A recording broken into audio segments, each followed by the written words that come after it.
Bismillahirrahmanirrahim. Alhamdulillahirabbil alamin. Wassalatu wassalamu ala asyrafil anbiya wal mursalin wa ala alihi wa sahbihi ajma'in.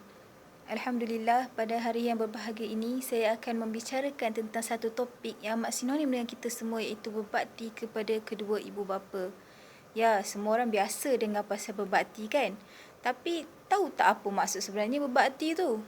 Berbakti tu, dia bukan sekadar kita menolong. Bahkan dia daripada segala aspek, mental dan fizikal.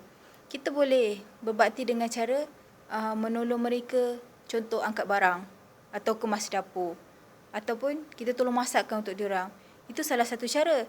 Cara yang lain ialah kita mendoakan kedua ibu bapa kita, seperti mana yang kita selalu baca, Allahumma ighfirli wa liwalidayya warhamhuma kama rabbayani saghira, iaitu seperti juga yang terdapat dalam surah Al-Isra, iaitu Qur rabbirhamhuma kama rabbayani saghira.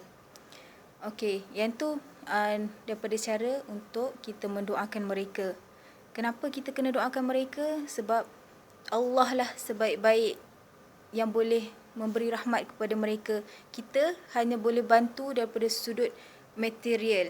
Maksudnya mungkin kita boleh bantu, tapi kita boleh bantu apa yang kita mampu saja. Dalam dunia ni kita tak akan mampu segala-galanya.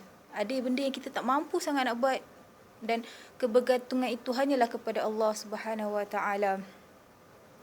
Dan seterusnya, kita hendaklah, kita sebagai anak, kita tak boleh sama sekali meninggikan suara terhadap mereka. Sebab apa? Sebab apabila kita tinggikan lebih daripada had yang sepatutnya, kalau terguris hati mereka, kita sebenarnya telah menderhaka kepada mereka tanpa kita sedari. Na'udzubillah min dhalik. Ya, nampak macam senang kan berbakti kepada ibu bapa, tapi kita berbakti ni senang sebenarnya. Cuma kita ni yang selalu malas nak buat, yang susah sangat nak buat. Padahalnya bukannya susah. Contoh kalau kita dah bekerja, apalah kiranya kita hulurkan barang RM10, RM20, mana yang kita termampu kepada kedua ibu bapa kita. Kalau kita masih belajar, telefonlah mereka kalau kita susah nak balik. Kalau susah nak telefon, mungkin kita boleh SMS. Dan macam-macam cara. Sekarang zaman teknologi kan. Sekarang kalau macam kita ada internet, kita boleh WhatsApp, kita boleh Facebook dengan mereka, kita boleh Skype kalau jauh. Tak ada masalah. Yang masalahnya adalah alasan je sebenarnya. Kemudian, kenapa sebenarnya kita kena berbakti kepada ibu bapa? Sebabnya kalau macam ibu ni martabat dia tinggi. Tinggi yang sampai kan Nabi sendiri menyuruh agar kita mentaati ibu 3 kali berbanding bapa. Kenapa macam tu sekali? Antara sebabnya adalah kerana sejak daripada kita dalam kandungan lagi sampailah kita lahir, banyak sangat yang ibu telah korbankan untuk kita. Antaranya adalah waktu ibu mengandung. Ibu muntah-muntah, badan tak sihat, dan macam-macam lagi, morning sickness bagai semua. Dan kemudian itu pada peringkat awal. Pada peringkat pertengahan, badan mula rasa lesu, tak selesa, hormon tak stabil. Masa tu muka pun ada yang muka berjerawat penuh. Semua daripada yang cantik dah menjadi kurang cantik, walaupun manis kerana mereka sedang mengandung. Kemudian bila dah berada pada saat akhir, perut pula besar, nak tidur tak boleh, nak makan tak boleh, nak baring tak boleh, nak meniarap tak boleh. Semua serba tak kena. Dan bila dah bersalin pula, kena pula berpantang. Masya Allah, betapa besarnya pengorbanan ibu pada kita. Ya Allah, subhanallah, betapa Allah amat mengasihi hamba-hambanya, sampaikan kita disuruh untuk mentaati mereka dan dilarang untuk mengguris hati mereka. InsyaAllah semoga kita sentiasa menjadi anak yang berbakti kepada ibu bapa, sentiasa menjadi penenang jiwa kepada mereka, dan semoga kita juga akan beroleh rahmat kerana menenangkan hati mereka. insya-Allah mendapat berkat daripada Allah Subhanahu Wa Taala dan hidup akan sentiasa tenang, aman dan sejahtera. Sekian saja daripada saya. Wassalamualaikum warahmatullahi wabarakatuh.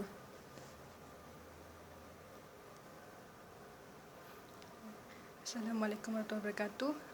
Tajuk tazkirah saya adalah menderhaka kepada ibu bapa. Menderhaka kepada ibu bapa adalah salah satu perkara yang dilarang oleh Allah SWT.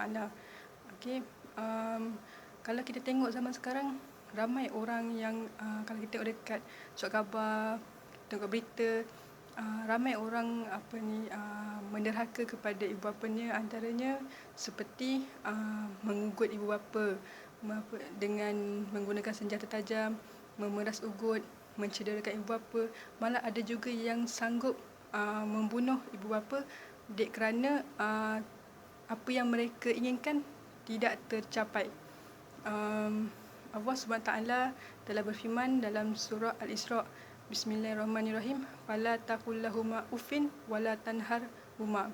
Yang maksud, dan janganlah kamu berkata dan janganlah kamu mengingkari mereka.